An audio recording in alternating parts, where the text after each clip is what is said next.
Hello दोस्तों, revision for success में आपका अभिनंदन है, खैर मकदम है।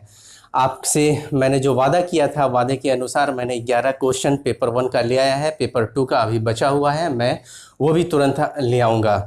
और मुझे उम्मीद है कि आप बड़े ही आत्मविश्वास के साथ, डेडिकेशन के साथ, माइंड को ओपन करके पढ़ रहे होंगे। उसी प्रकार से आप अपने योजनाबद्ध तरीके से लग गए होंगे। जिस प्रकार से एक प्रशासक कोई आपदा आता है तो उससे पहले वो क्या करता है, एक वो योजना बनाता है, उस योजना के अकॉर्डिंग फिर वो एग्जीक्यूट करता है। वैसा ही आप भी अपने योजनाबद्ध तरीके से पढ़ रहे होंगे। All the best. अब हम लोग आते हैं कि जो मैंने 11 क्वेश्चंस जो मैंने आप लोगों के लिए सेट किए हैं, उनमें से जो मैंने जो स्रोत लिए हैं वो प्रतियोगिता दर्पण से लिए हैं। उसका पेज भी मेंशन कर दिया है मैंने, और उसका किस मंथ में है वो भी मैंने मेंशन कर दिया है, जिससे कि आपको आसानी हो जाएगा। आप उस पेज में जा करके निकाल करके पढ़ लेंगे और आपका समय बच जाएगा, क्योंकि अभी आपके पास ज़्यादा समय नहीं बचे हैं, लगभग 22 दिन बचे हुए हैं। अब हम आते हैं क्वेश्चन के ऊपर। मैंने जो क्वेश्चंस आपको जो दिए हैं, पहला क्वेश्चंस है कि अमेरिकी सेना की वापसी और अफगानिस्तान संकट, भारत पर इसका प्रभाव। तो आपको एक चीज़ मैं बता दूं कि अभी के लिए बहुत इंपॉर्टेंट है। एक्चुअल में अमेरिका जो है सेना की वापसी कर रही है, और इस तरीके से हम देखते हैं कि अफगानिस्तान में संकट भी देखने को मिलेगा और मिल रहा है।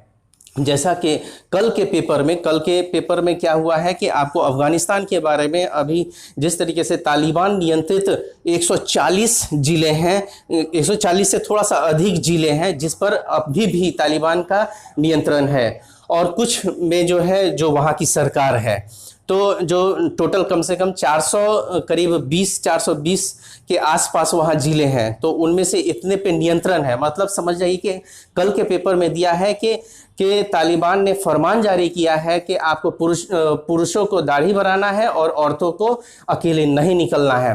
तो ये एक पॉइंट, एक लाइन भी अगर आप लिख देते हैं डेट के साथ कि 4 जुलाई 2021 को तालिबान के ज़रिए ये फरमान जारी किया गया, यानी कि अफगानिस्तान में संकट किस कदर है वो चीज़ को डिफाइन करिएगा, तो उसमें एक लाइन जरूर दे दीजिएगा, और भारत पर इसका क्या प्रभाव पड़ रहा है। दूसरा क्वेश्चन है आपको क्वाड से संबंधित है, क्वाड ग्रुप के संबंधित है कि क्वाड ग्रुप क्या है और सैनिकीकरण की आवश्यकता। आपने देखा होगा कि अभी चाइना जिस प्रकार से विश्व के स्तर पर वो अपना प्रभुत्व जमाना चाहता है, साथ ही साथ आपको भारत को घेरने के लिए हिंद महासागर में भी अपना प्रभुत्व जमाना चाहता है। उसको देखते हुए इस बार के लिए और अभी हाल में ही क्वाड का बैठक भी हुआ है, जो कि बहुत इंपॉर्टेंट है। उसके बाद हम लोग आ जाते हैं भारत बांग्लादेश का संबंध चाइना के रेफरेंस में, चाइना फैक्टर। मतलब कि अभी जो भारत और बांग्लादेश के बीच में जो संबंध बदल रहे हैं, और वो चाइना की तरफ, बांग्लादेश की नज़र चाइना की तरफ भी है अपने हित में देखते हुए। तो इसके बारे में भी अभी जिस तरीके से आप देख रहे हैं, तो उस मद्देनज़र आपको ये भी इंपॉर्टेंट है, इस बार के लिए मैंने सेट किया है।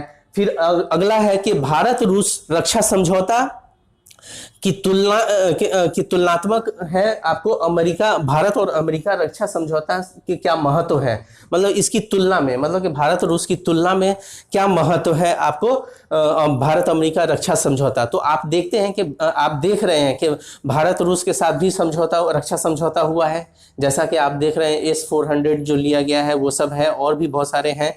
तो उसमें भी थोड़ा सा आपको देना है, उसमें भी बताना है।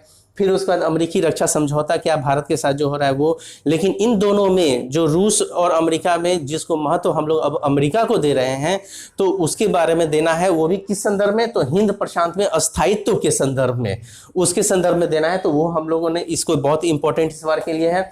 और 5वां क्वेश्चन है आपको म्यांमार में राजनीतिक संकट और भारत पर इसका क्या प्रभाव पड़ेगा। तो आप देख रहे हैं कि अभी कुछ दिनों से, आप कुछ महीनों से देख रहे हैं कि वहां पर सैन्य तख्तापलट हो चुका है। तो उस एतबार से, और हमारा पड़ोसी राज्य है इसलिए ये बहुत इंपॉर्टेंट रख रहा है। और आप ये भी जानते हैं कि अभी तक जो सेना जो है, वहाँ की सेना 3 बार तख्ता पलट कर चुकी है। वो सब चीज़ों को आप थोड़ा सा बैक से खींच करके आप लिखना स्टार्ट कीजिएगा, बहुत अच्छा रहेगा, बहुत अच्छे नंबर मिलेंगे। और भारत पर इसका क्या प्रभाव पड़ेगा वो भी जान रहे हैं। रोहिंग्या मुसलमान है उसके रेफरेंस में भी, जो कि आपको कहीं बांग्लादेश में भी चले जा रहे हैं, और ये सब चीज़ है, तो उनके बारे में भी तो ये इंपॉर्टेंट है इस बार के लिए। अब सबसे जो मोस्ट इंपॉर्टेंट जो है WHO का उद्देश्य क्या है और उसकी भूमिका और सुधार।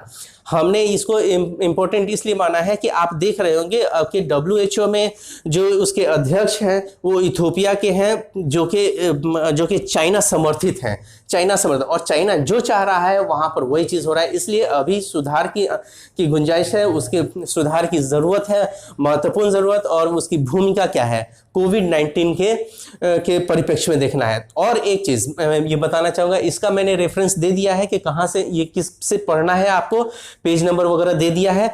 और इसी में ही 1 जुलाई के पीडी में भी कोविड से संबंधित है, उसमें है कि उन बच्चों के बारे में जिनके माता पिता गुजर चुके हैं या किन्हीं के माता गुजर चुके हैं, जिनके पिता गुजर चुके हैं, जो अनाथ हो चुके हैं, तो उनके लिए भारत सरकार क्या कर रही है उस विषय पर भी आप तैयार कर लेंगे। यहाँ पे मैंने वो क्वेश्चन नहीं दिया है, लेकिन आपको जुलाई के प्रतियोगिता दर्पण के पेज नंबर 72 में आपको ये चीज़ दिया हुआ है, तो उसको अच्छे तरीके से पढ़ लीजिएगा। न केवल भारत के रेफरेंस में बल्कि बिहार के भी रेफरेंस में बिहार सरकार क्या कर रही है उसको भी पेपर में दिया होगा, तो वो आपने पढ़ा होगा, तो उन सब चीज़ों को भी कलेक्ट करके आप लिख लेंगे। और इससे संबंधित कोविड-19 से संबंधित जैसे पिछली बार क्या हुआ था, पिछली बार आपने देखा होगा कि आपको 3 क्वेश्चन दिए थे, 2 क्वेश्चन करंट में आया था कोविड-19 से, और 1 क्वेश्चन 65वीं की मैं बात कर रहा हूं, और 1 क्वेश्चन आपको साइंस एंड टेक से जोड़ करके दे दिया था। तो इस बार भी ये इंपॉर्टेंट रख रहा है क्योंकि ये दूसरी बार आया है, दूसरी लहर भी आया है। और एक जो बार बार जो चर्चा हुआ है वैक्सीन राष्ट्रवाद, तो वैक्सीन राष्ट्रवाद से संबंधित भी मैं यहाँ पर नहीं दिया हूँ, लेकिन उस पर आप काम कर लीजिएगा, क्योंकि वैक्सीन राष्ट्रवाद भी वैसे ही है, वो इस रेफरेंस में कि भारत सरकार ने क्या किया कि हमारे यहाँ इतनी जनसंख्या है और विश्व में दूसरे नंबर पे है, लेकिन फिर भी भारत सरकार ने क्या किया है कि बांग्लादेश को भी दे दिया है, इधर नेपाल को भी दे दिया है, भूटान को भी दे दिया है। तो ये सब चीज़ों को देखते हुए ये कहाँ तक सही है, तो उस विषय पर भी आप काम कर लीजिएगा। अब हम लोग आ जाते हैं आपको इतिहास से संबंधित, जो कि पटना कलम, मौर्य कला का स्वरूप विशेषता, फिर उसके बाद आदिवासी आंदोलन, फिर गांधी टैगोर के बारे में है, भारत छोड़ो आंदोलन में आजाद दस्ता के बारे में है जो कि बिहार के संदर्भ में। तो आपको ये सब चीज़ें को भी इम्पोर्टेंट हमने जो मेरे नज़र में हुआ है वो इम्पोर्टेंट वो मैंने दे दिया है। अब अगर आप चाहते हैं कि इसका सिनॉप्सिस आपको मिल जाए और कुछ सिनॉप्सिस मिल जाए और उस पर मैं कुछ लेक्चर दे दूं अब कुछ वीडियो में, तो मैं वो दे सकता हूं आपको। आप हमारे कमेंट में दीजिएगा, लेकिन वो पेड होगा, बस उस पर थोड़ा थोड़ा मैं सिनॉप्सिस बताऊंगा, जिससे कि आप उसमें लिखने में सक्षम होंगे। आपका हो सकता है कि सुना हुआ चीज़ और वो आपको एग्जाम हॉल में आप वो लिख दें, तो उस पर अगर आपको लगेगा कि हाँ कि मुझे आवश्यकता है, तो आप हमें कमेंट बॉक्स में लिखिएगा। मेरा फ़ोन नंबर भी रहेगा, आप फ़ोन नंबर से भी हमसे कांटेक्ट करके हमसे आप इसके बारे में जान सकते हैं। चलिए, ऑल द बेस्ट।